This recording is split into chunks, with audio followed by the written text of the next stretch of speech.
Chers camarades, aujourd'hui, jeudi 18 juin 2026, le Conseil général de la tribu Kalantsar et allié de l'Azawad a saisi la Cour pénale internationale, la Cour internationale de justice, la Cour européenne de justice et la Cour de l'Union africaine de justice pour des enquêtes visant certains acteurs des réseaux sociaux qui sont des sbires de communication qui ont drainé le flou, la confusion, qui ont soutenu ce régime sanguinaire, autoritaire, liberticide d'Assimi Goïta et ses camarades. Notre plainte vise 4 personnes, à savoir l'activiste vidéoman Abdoul Niang, qui a appelé en novembre 2023 l'armée malienne à violer les femmes de Kidal, les filles de Kidal. Boubou Mabel Diawara, qui soutient dans sa communication un régime criminel qui tue les populations civiles dans les centres et dans l'Azawad. La plainte vise également des activistes panafricains, à savoir Nathalie Yamb et Franklin Nyamsi, qui soutiennent, qui font le Wagner politique des putschistes du Mali ainsi que des putschistes du Burkina et du Niger, et qui ont amplifié l'opposition entre des communautés et qui ont soutenu des crimes contre l'humanité, des crimes de guerre de l'armée malienne, des mercenaires russes, de Wagner et d'Africa Corps, ainsi que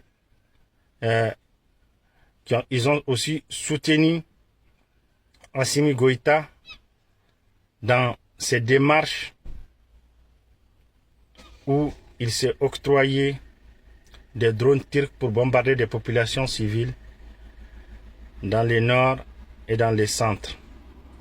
Donc, beaucoup de Maliens disent que moi je singularise. Oui, je singularise parce que rare des Maliens d'ici qui parlent de ces atrocités, qui dénoncent ces atrocités. Donc, ils ne parlent que des politiciens arrêtés, des politiciens chassés du pays, des politiciens visés par des persécutions de la junte. Voilà, ils ne parlent jamais des exactions commises sur des populations civiles dans les régions de l'Azawad et dans les régions du centre. C'est rare ceux qui parlent de ça. Donc, aujourd'hui, nous dénonçons tout ceci.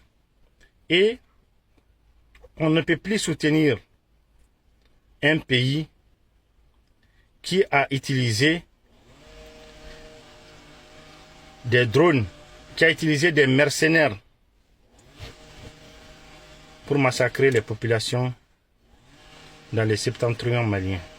On se souvient d'Ogosagou, le 23 mars 2019, dans la région de Bandiagara, dans le département de Bankas, où il y a eu un carnage.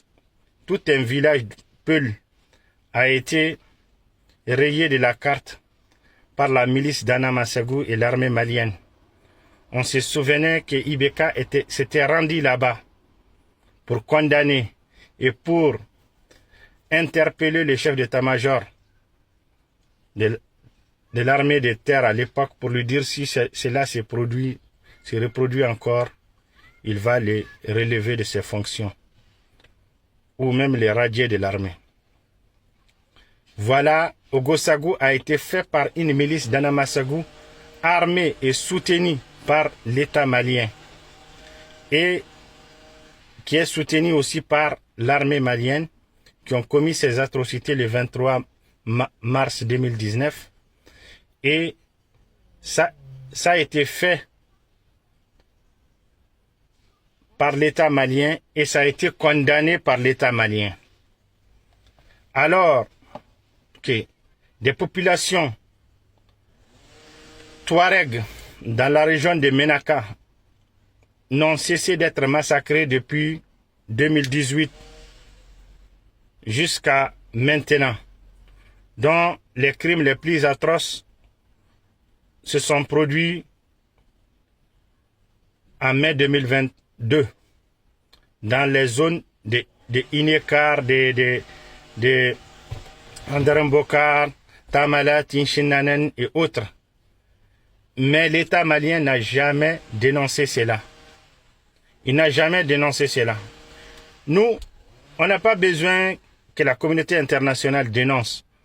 On a besoin que l'État dénonce les crimes sur une partie de sa population.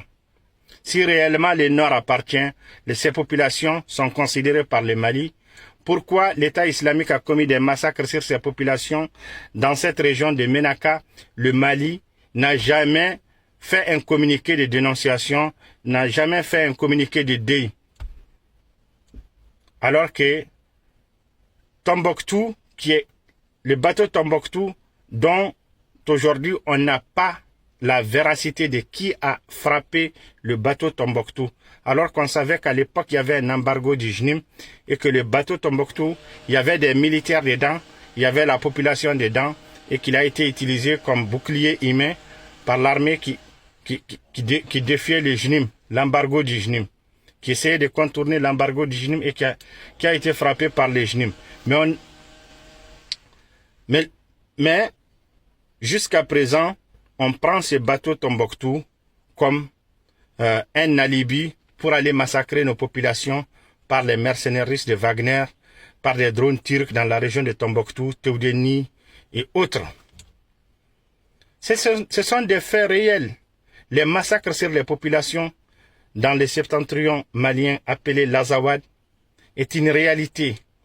Ces massacres sont documentés, personne ne peut les nier.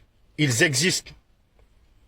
Pendant que l'État reconnaît des crimes qu'il a commis sur des populations civiles, que ce soit à Ogossagou le 19 mars 2019, le 23 mars 2019, j'ai dit, et aussi en mars 2022 à Moura, et aussi en 2022 aussi à la foire hebdomadaire de Hombori, des populations civiles ont été massacrées. Et dans le nord, il y a la foire hebdomadaire de Zarho. Beaucoup de personnes ont été massacrées à Zarho le 15 et 16 janvier 2025.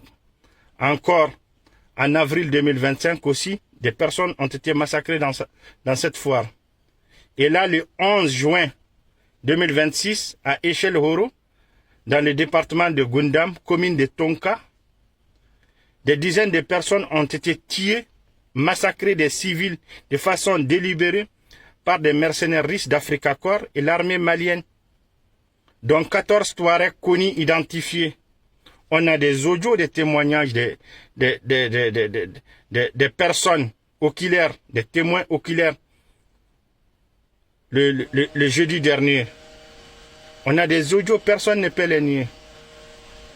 Donc quand on dénonce cela, on nous accuse d'être des terroristes, alors qu'Assimi Goïta qui dit que la France lui a dit de s'attaquer au JNIM et d'arrêter de s'attaquer à l'État islamique.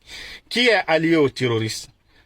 Assimi Goïta montre clairement dans son narratif en Bambara, l'année dernière, en 2025, qu'il est complaisant avec l'État islamique au Grand Sahara.